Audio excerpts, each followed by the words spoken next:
आपने एक फेयर की बात की थी कि फेयर जो है अनसर्टेनिटी का है, और जो फेयर है वो बायोलॉजिकल हमारे प्रोटेक्शन के लिए भी एक इनबिल्ट फेयर है। बिल्कुल, वो तो जब तक शरीर है तब तक रहेगा। तो जानवरों में भी ये इनबिल्ट फेयर होता ही है, शरीर को प्रोटेक्शन वो भी देते हैं। लेकिन साइकोलॉजिकली आपने जैसे कहा कि जैसे वो घूमते हैं अपने जंगल में तो उनको कोई डर नहीं लगता, हम लोग डरते हैं उससे। बिल्कुल, आप देखिए हर एनिमल, और अगर इंसान को एनिमल के लेवल तक आप रखिए तो वो इंस्टिंक्टिव बायोलॉजिकल फियर से तो प्रोग्राम्ड है, वो सर्वाइवल के लिए। इंसान के अंदर इंटेलेक्ट भी एक एडेड एलिमेंट है जो उसका माइंड है, तो वो बहुत सारी चीज़ों का फियर इन्वेंट करता है, पैदा करता है, काल्पनिक। और अक्सर जब किसी से कहा जाता है कि भय मुक्त होइए, तो काल्पनिक भय से मुक्त होने की कोशिश नहीं करता, वो कोशिश करता है बायोलॉजिकल फियर से मुक्त होने की। और फिर लगता है देखो डर तो अभी भी लग रहा है। यानी कि कोई अगर व्यक्ति बुद्ध है और वो कहे कि फियर से मुक्त हो गया है, तो वो कोशिश करेंगे कि इसको गोली मार के देखते हैं, जहर दे के देखते हैं क्या करेगा ये। अगर वो बचने की कोशिश करके लो डर गए आप डर गए, वो इंस्टिंक्टिव बायोलॉजिकल सर्वाइवल का फिर, लेकिन वो काल्पनिक भय से मुक्त है। इसीलिए जंगल में देखिए हर जानवर, वहाँ की चेन देखिए सब एक दूसरे को मारने पर खड़ी हुई है, लेकिन कोई जानवर बड़े उसमें तनाव टेंशन में नहीं दिखता। परिस्थिति पर वो मुकाबला करता है, सामना करता है, जो भी कर सकता है करता है। शिकार बन जाता है तो बन जाता है, वो भी ख़त्म हो जाती बात। लेकिन हिरन तो अपनी शान में घूम रहे हैं, खरगोश अपनी शान में घूम रहे हैं, शेर अपनी शान में घूम रहा है। कोई किसी की हैप्पीनेस में, किसी की जो शान है, डिग्निटी, उसमें कोई कमी नहीं लगती जंगल में। आप देखिए जानवरों को, क्योंकि वो बायोलॉजिकल इंस्टिंक्टिव फियर्स, जब वो नहीं सामने है तो उनको उसका ख्याल भी नहीं है। वो जा रहे हैं घूमते हुए अपना मस्ती में, जब सामने अचानक कोई शिकारी एनिमल आ जाएगा तो वो उसका सामना करेंगे, झुंड में भी आएंगे, कोऑपरेट भी करेंगे, बचने की कोशिश भी करेंगे, जो उनसे बन पड़ेगा। उसके बाद सब भूल जाएंगे, फिर अपने अपने रास्ते चले जाएंगे।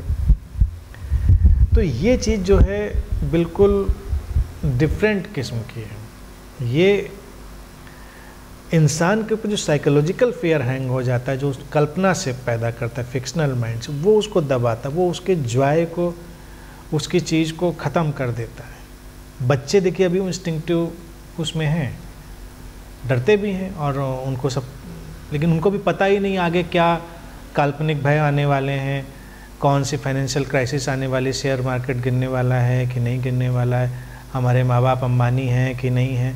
हर बच्चा बिल्कुल शान में है, अपनी मतलब शान डिग्निटी में है। उसकी आप ग्लो देखिए उसका, क्योंकि अभी उसको पता ही नहीं है कि जो पिताजी मेरे हैं इनके पास कितना खजाना है कि नहीं है, उसको पता ही नहीं। वो खुश है, छोटी चीज़ में ही खुश है, वो एक चॉकलेट एक टॉफ़ी में ही खुश है। वो जब बाद में वो कैलकुलेट करेगा कि अच्छा ये तो नहीं हो पाएगा, फिर उसका फियर अलग टाइप का शुरू होगा।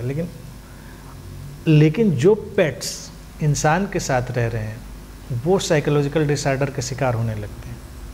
अभी कल ही मैंने पढ़ा है या आज पढ़ा है कहीं, बिल्कुल रिसेंटली पढ़ा है कि रिसर्च हुई है, कई सारे जो पेट डॉग्स होते हैं तो उसमें एक चीज़ बिल्कुल इस्टेब्लिश हो गई है कि 90% जो डॉग्स हैं वो मेंटल इलनेस के शिकार हो जाते हैं, उनके मूड स्विंग होते हैं और वो डिप्रेशन में जाते हैं, एंग्जाइटी में जाते हैं।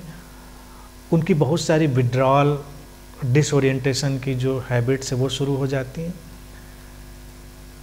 इसको थोड़ा ख़तरनाक भी बताया है रिसर्चर्स ने। उन्होंने कहा ऐसी कंडीशन में उनको मरने मारने दोनों की टेंडेंसीज किसी भी मुकाम पर पैदा हो सकती हैं, यानी नॉर्मल नहीं है। तो यूँ देखा जाए डॉग को घर में बंद करके रखना ही नॉर्मल नहीं है। आपने उसको बंद करके रखा हुआ है, फिर वो आपको ऑब्जर्व करते करते वो आपकी टेंडेंसीज़ को भी कैच कर रहा है। तो हमको लगता है कि इसके ऊपर कोई नहीं, लेकिन उसको एंग्जाइटी, डिप्रेशन, ये सब चीज़ें भी हो रही हैं, मतलब साइकोलॉजिकल प्रॉब्लम भी हो रही हैं उसको।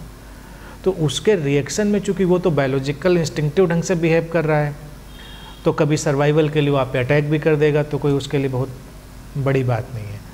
इंसान के नाते हम भी करते हैं, लेकिन हो सकता है हम सोचें भी। तो ये सब चीज़ें हैं।